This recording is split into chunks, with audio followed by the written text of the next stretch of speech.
কড়াইতে আমি তেল দিয়ে দিলাম, সাদা তেল। আমি অল্প জিরা দিয়ে দিলাম সাদা।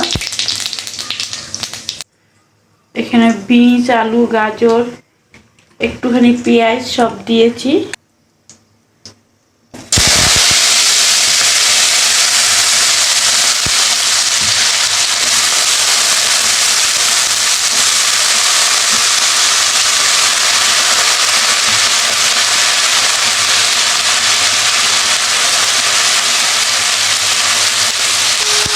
লবণ দিয়ে দিলাম পরিমাণ মতো।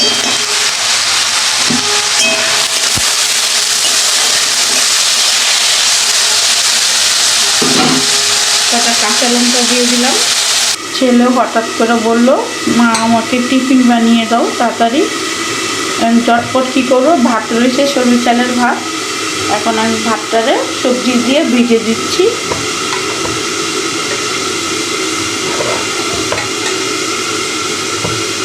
আলাদা আলাদা কোনো সবজি দিতে পারছি না।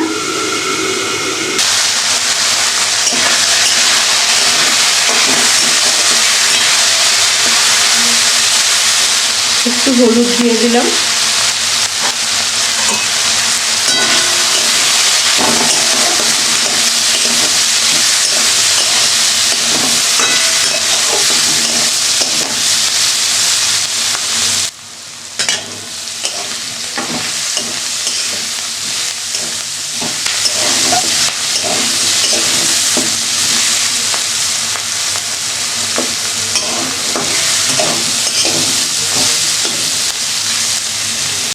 কটা মটরশুঁটিও দিয়ে দিলাম।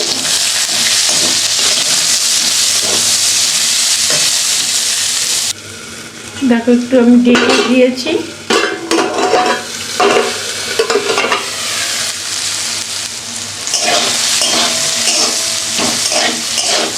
আমার সবগুলো ভাজা হয়ে গেছে, তার মানে সিদ্ধ হয়ে গেছে। একটু চিনি দিয়ে দিলাম।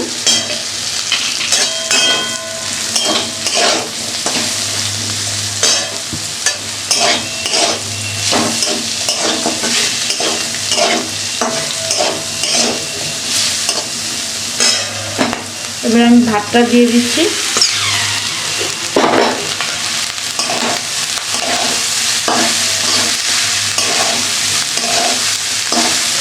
কী করবো বন্ধুরা, কিছু সবজি নেই, হঠাৎ বললো কাজে যাবো, শুধু ভাত হয়েছে, তার জন্য আমি ভাতটা এইভাবে সবজি দিয়ে ভাজা করে দিচ্ছি।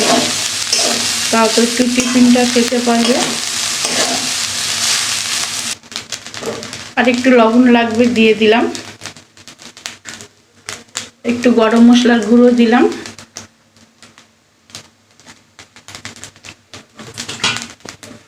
অল্প একটু ঘি দিলাম ফ্লেভারের জন্য, সুন্দর একটা গন্ধ, ভালো লাগবে।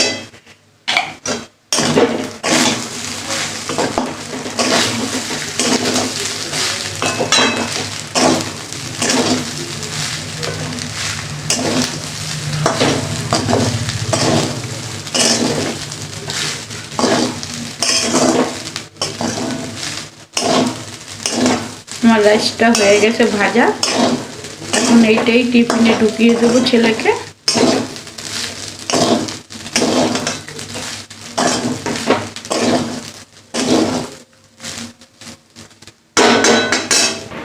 রাইসটা আমার সুন্দর বানানো হয়ে গেছে। এবার ছেলেকে টিফিনে ঢুকিয়ে দেবো।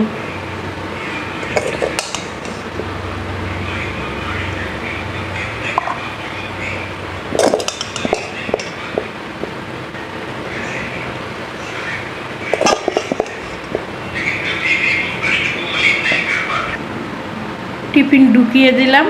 আপাতত তো এটা খেতে পারবে, এখন সময় দিচ্ছে না, নাহলে আমি কিছু করে দিতাম। অল্প সময়ের মধ্যে এইরকম বানিয়ে দেবেন, ভালো লাগবে টিফিনে। বাচ্চারাও খাবে, বড়রাও খাবে, গরমও থাকবে হটপটে। ভাত থাকলে এরকম একটা সব রকম সবজি দিয়ে ভেজে দিলে টিফিন হয়ে যায়, বাচ্চারাও খেতে পারে।